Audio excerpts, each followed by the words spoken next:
आज जो हमारा टॉपिक है that is basics of enzymology. और ये जो टॉपिक है ये बायोकेमिस्ट्री का है। तो पहला टॉपिक हम लेंगे बायोकेमिस्ट्री का, that is basics of enzymology. Biochemistry का टॉपिक है। और इस टॉपिक में हम क्या डिस्कस करेंगे, हम एंजाइम क्या होता है इसको हम डिस्कस करेंगे। एंजाइम की जो हिस्ट्री है लिटिल बिट उसको डिस्कस करेंगे। डिस्कवरी जो इसकी है वो कैसे हुई थी। इसके साथ साथ इसका नोमेनक्लेचर देखेंगे, नेमिंग कैसे होती है एंजाइम्स की।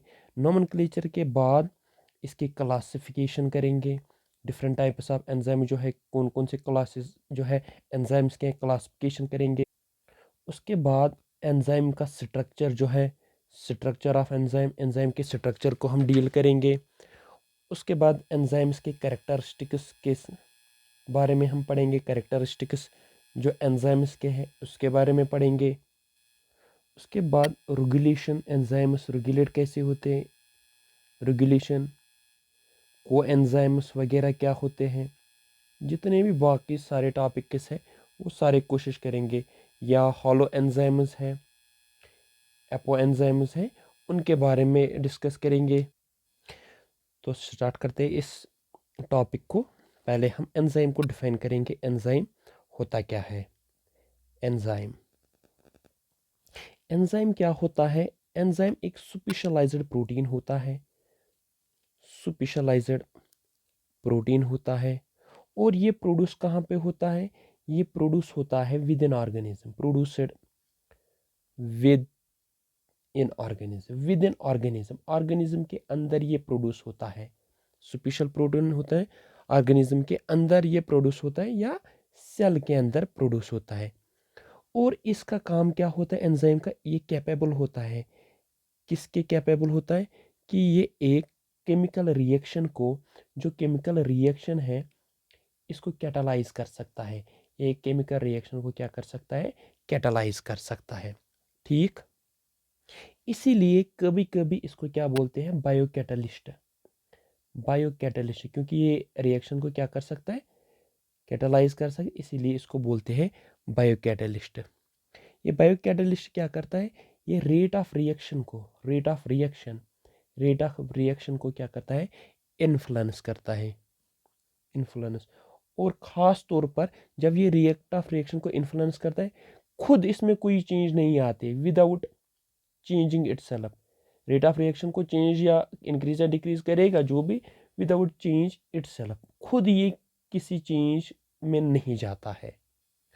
और ये जो एंजाइम्स होते हैं, ये जो एंजाइम्स होते हैं ये कहाँ से बनते हैं, डीएनए के अंदर, डीएनए के अंदर इनका ब्लूप्रिंट होता है, इनका ब्लूप्रिंट होता है। जिस ब्लूप्रिंट को यूज़ करके ये डिफरेंट एंजाइम जो है, जो रिएक्शंस को कैटालाइज करने के लिए यूज़ होते, वो सारे एंजाइम्स की इंफॉर्मेशन, किसको कैसे बनाना है, वो सारी इंफॉर्मेशन होती है डीएनए के अंदर। एंजाइम्स की खास बात यह है कि जो ये एंजाइम्स होते हैं ये बनते कहाँ पे हैं, ये बनते हैं लिविंग सेल के अंदर, इन लिविंग सेल। कहाँ पे बनते हैं, लिविंग सेल के अंदर। लेकिन अगर लिविंग सेल से इनको एक्सट्रैक्ट किया जाए, लिविंग सेल से इनको एक्सट्रैक्ट किया जाए तो इनमें एक खासियत होती है, ये अपनी कैटालिटिक एक्टिविटी जो होती है, कैटालिटिक, अपनी कैटालिटिक एक्टिविटी जो होती है या कैटालिटिक एक्शन जो होती है, अगर इनको सेल से भी निकाला जाए तब भी ये उस कैटालिटिक एक्टिविटी को रिटेन करते हैं। फॉर एग्जांपल, अगर एक एग्जांपल के तौर पे हम लेंगे जो रेनिट टैबलेट्स है, जो रेनिट टैबलेट्स है उनके अंदर एंजाइम होता है रेनिन, इनके अंदर एंजाइम होता है रेनिन। और इस रेनिन को कहाँ से निकाला जाता है, जो कॉफ होता है, कॉफ, इसके स्टोमक से निकाला जाता है इसको। और इसको क्या कहाँ पे यूज़ किया जाता है फिर, इसको मिल्क कोगुलेशन में यूज़ किया जाता है। Milk coagulation, coagulating milk protein, जो मिल्क प्रोटीन होता है, मिल्क प्रोटीन, इसको कोगुलेट करने में यूज़ किया जाता है ताकि वहाँ से क्या मिले हमें, ताकि वहाँ से हमें कैसिन, कैसिन प्रोटीन मिले। थोड़ी बहुत डिस्कवरी की बात की जाए, डिस्कवरी की बात की जाए, ये जो टर्म एंजाइम है ये किसने दी थी, ये दी थी कुहन ने, कुहन ने दी थी कब, 1878 में। कुहन ने दी थी 1878 में। प्रीवियसली क्या बोलते थे उनको, इन कैटालिटिक सब्सटेंसेस को प्रीवियसली बोलते थे फर्मेंटस। और अगर इनकी डिस्कवरी की बात की जाए, एंजाइम्स टर्म तो कुहन ने दी थी, ये डिस्कवरी जो है ये बाय एक्सीडेंट, ऐसा नहीं कि बाई चांस हुआ था। कब? इन 1897। एक जर्मन केमिस्ट था जिस केमिस्ट का नाम था Edward Buchner. German chemist Edward Buchner, ये क्या कर रहा था, ये सिंपली प्रिपेयर कर रहा था यीस्ट एक्सट्रैक्ट। ये यीस्ट एक्सट्रैक्ट को प्रिपेयर कर रहा था, किसके लिए? मेडिकल पर्पस के लिए इसको एक्सट्रैक्ट कर रहा था। तो उसके बाद क्या हुआ, ये जो एक्सट्रैक्ट था ये कन्वर्ट हुआ या टर्न हो गया किसमें? बैड, ये थोड़ा बहुत बुरा बन गया। उसके बाद इसने क्या किया, इसने कुछ शुगर एडेड, सम शुगर, तो इसने कुछ शुगर इसमें ऐड किया ताकि टू प्रिवेंट स्पाइलेज, ताकि ये खराब ना हो जाए, टू प्रिवेंट स्पाइलेज। तो वहाँ क्या हुआ, ये जो शुगर था ये शुगर कन्वर्ट हुआ किस में? अल्कोहल में। ये शुगर कन्वर्ट हुआ अल्कोहल में। इससे पहले ही एक साइंटिस्ट था that is called as Pasteur, जिसको ल्यूइस पास्चर ने ऑलरेडी डेमोन्स्ट्रेट किया था इस चीज़ को। उसने ऑलरेडी क्या किया था? डेमोन्स्ट्रेट किया था कि जो लिविंग यीस्ट सेल्स है, लिविंग यीस्ट सेल जो है वो प्रमोट करती है फर्मेंटेशन को, क्या करती है? प्रमोट करती है, जहाँ पे शुगर्स को कन्वर्ट किया जाता है किसमें? अल्कोहल में। और अब क्या हुआ, तो बकनर ने बोला, जब उसने ये देखा, बकनर ने बोला कि लिविंग सेल्स जो है, living cells are not important, living cells important नहीं है, आर नॉट इम्पॉर्टेंट। किसके लिए इम्पॉर्टेंट नहीं है? फर्मेंटेशन के लिए। बट जो एक्सट्रैक्ट की वजह से फर्मेंटेशन हुई है, तो यहाँ पे लिविंग सेल्स इंपॉर्टेंट नहीं है, बट कि जो एक्सट्रैक्ट हमने निकाला वहाँ से वो इम्पॉर्टेंट है। अगर लिटरली हम देखेंगे ये जो एंजाइम होता है, इस एंजाइम का मतलब क्या होता है? एन का मतलब होता है इन, सिंपली इसको बोलते हैं इन यीस्ट। एंजाइम का मतलब होता है इन यीस्ट। तो अगर सिंपली यहाँ पे देखेंगे, एन का मतलब होता है इन यीस्ट, और जो ओल्ड वर्ड था इसका, ओल्ड वर्ड जो था, ओल्डर वर्ड, वो ओल्डर वर्ड क्या था? फर्मेंट।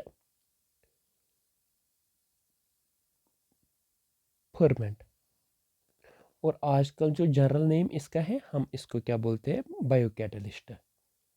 बायोकैटलिस्ट। एंजाइम का जनरल नाम जो है दैट इज बायोकैटलिस्ट। तो अगर डिफिनीशन की बात की जाए, कैसे हम डिफाइन इसको करेंगे? डिफिनीशन की बात की जाए एंजाइम, तो एक साइंटिस्ट है दैट इज कॉल्ड इज मेयरबैक ने 1952 में इसको डिफाइन कैसे किया? इसने कहा जो एंजाइम होता है ये क्या होता है? एंजाइम जो है ये सिंपल भी हो सकता है या कंपाउंड। सिंपल या कंपाउंड क्या है? सिंपल या compound protein acting a particular specific catalyst, या ऐसे भी इसको डिफाइन कर सकते हैं, ये एक ऑर्गेनिक सबस्टेंस होता है। ऑर्गेनिक सबस्टेंस एंजाइम क्या होता है? ऑर्गेनिक सबस्टेंस होता है। इसमें खासियत क्या होती है? Capable of catalysing chemical reactions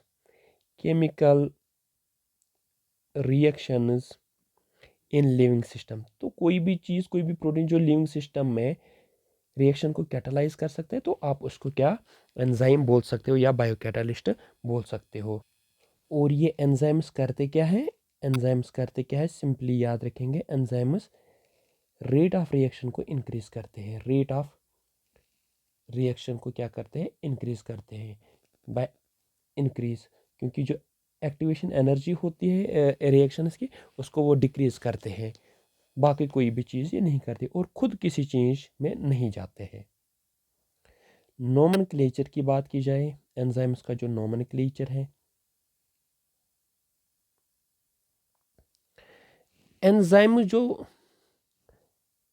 पुराने ज़माने में एंजाइम्स को कुछ नाम दिए जाते थे, जैसे टाइलिन है जिसको आज हम सिल्वरी एमाइलेज बोलते हैं, या पेप्सिन है ये भी एक एंजाइम है, या ट्रिप्सिन। अगर आप इन एंजाइम्स की तरफ देखोगे यहाँ पे हमें ये पता ही नहीं चलता है, कोई इंडिकेशन ही नहीं मिलती है हमें, no indication of their action, इनका काम क्या है, इनके नाम से वो पता ही नहीं चलता है। और अगर बाकी एंजाइम्स देखेंगे जैसे एमाइलेस है, प्रोटीएस है, बहुत सारे एंजाइम्स है, या लाइपेस है, यहाँ पे हमें सीधे पता चलता है क्योंकि इनके जो नाम है वो दिए गए हैं जिस सबस्ट्रेट पे, जिस मटेरियल पे ये एक्ट करते हैं उसके बेसिस पे, जैसे लिपिड्स, प्रोटीन्स, ठीक, स्टार्च या कार्बोहाइड्रेट, उनके नाम पे इसका नाम दिया गया है। लेकिन पुराने ज़माने में ऐसे नाम दिए जाते थे उससे पता ही नहीं चलता था इनका मोड ऑफ एक्शन। या डीएनए पॉलीमरेज की बात करेंगे हम, डीएनए पॉलीमरेज, तो हमें यहाँ पे सीधे पता चलता है ये जो एंजाइम है ये डीएनए से रिलेटेड है और यहाँ पे पॉलीमरेज है, तो हमें इससे पता चलता है इसका काम क्या होगा, पॉलीमराइजेशन का काम होगा, चेन बनाने का काम होगा। तो कुछ एंजाइम्स के नाम से पता चलता था काम क्या है इसका, कुछ एंजाइम्स के नाम से पता नहीं चलता था इसका काम क्या है। तो ये इस कन्फ्यूजन को दूर करने के लिए तो हमारे पास एक इंटरनेशनल बॉडी है एंजाइम्स का नोमेनक्लेचर जो मेंटेन करती है, जिसका नाम है इंटरनेशनल, तो international code of enzyme nomenclature, जो एस्टेब्लिश किया गया था 1961 में। किसने इसको एस्टेब्लिश किया था, इसको एस्टेब्लिश किया था international union of biochemistry and molecular biology, जिसको हम शॉर्ट में पढ़ते हैं IUBMB, international union of biochemistry and molecular biology. इन्होंने इसको एस्टेब्लिश किया था कब, 1961 में। अब यहाँ पे इम्पॉर्टेंट क्या है, कोई भी एंजाइम जो है इसका एंड जो होगा, नाम जो इसके नाम के एंड में एस होगा, जैसे लाइपेस, और दो पार्ट्स का होगा, consistence of two parts, enzyme का नाम जो है कंसिस्टेंस कितने पार्ट्स का, दो पार्ट्स का। तो पहला पार्ट जो है, फर्स्ट पार्ट जो है, ये इंडिकेट करता है सबस्ट्रेट जिस पे ये एक्ट करेगा, और दूसरा पार्ट जो है ये इंडिकेट करता है रिएक्शन कौन सी करेगी, ये रिएक्शन कैटालाइज्ड, किस तरह की रिएक्शन ये कैटालाइज करेगा, जैसे रिडक्शन करेगा, ऑक्सीडेशन करेगा। तो ये दूसरा पार्ट इसका दिखाता है, पहला इंडिकेट करता है किस सबस्ट्रेट पे ये काम करेगा। अगर एग्जांपल के तौर पे हम एक सिंपल एग्जांपल देखेंगे, जैसे ग्लूटामेट है, एक एंजाइम है, जिसका नाम है ग्लूटामेट पायरुवेट ट्रांस एमाइनेस।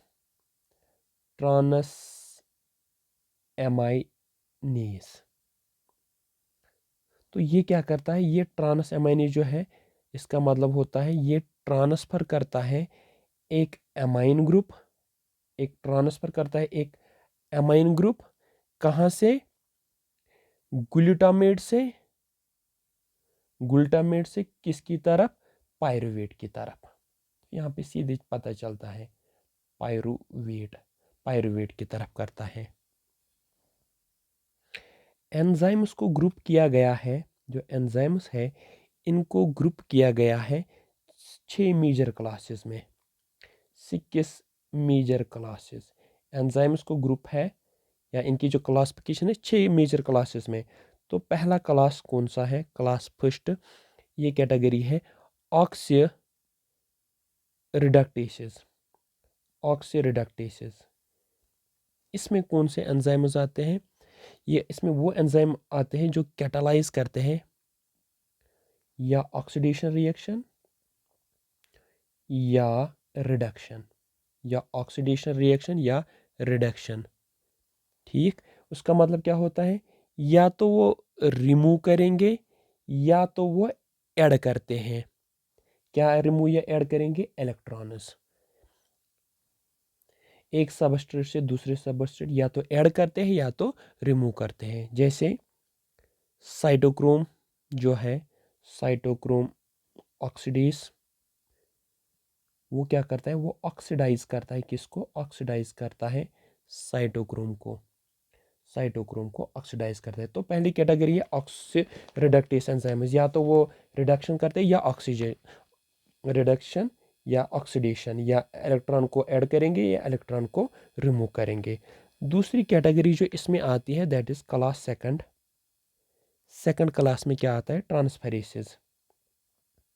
ट्रांसफरेसेस ट्रांसफरेसेस में क्या होता है? ये ट्रांसफर करते हैं, सिंपली नाम से ही पता चलता है, ट्रांसफर करते हैं स्पेसिफिक ग्रुप्स। कुछ ग्रुप्स होते हैं स्पेसिफिक ग्रुप्स को ये क्या करते हैं? ट्रांसफर। कहाँ से? एक सबस्ट्रेट से दूसरे सबस्ट्रेट। एक सबस्ट्रेट से ट्रांसफर करते हैं किसी ग्रुप को दूसरे सबस्ट्रेट। जैसे हमने ऊपर देखी ग्लूटामेट पायरुवेट के एग्जांपल। क्लास थर्ड जो है, क्लास थर्ड, इसमें कौन से एंजाइम्स आते हैं? इसमें आते हैं हाइड्रोलिसिस। Hydrolysis, hydrolysis, hydrolysis. ये कौन से एंजाइम्स? ये लार्ज मॉलिक्यूल्स को, ये ऐसे एंजाइम्स होते हैं जो लार्ज मॉलिक्यूल्स को ब्रेक करते हैं किन में? स्मॉलर मॉलिक्यूल्स में।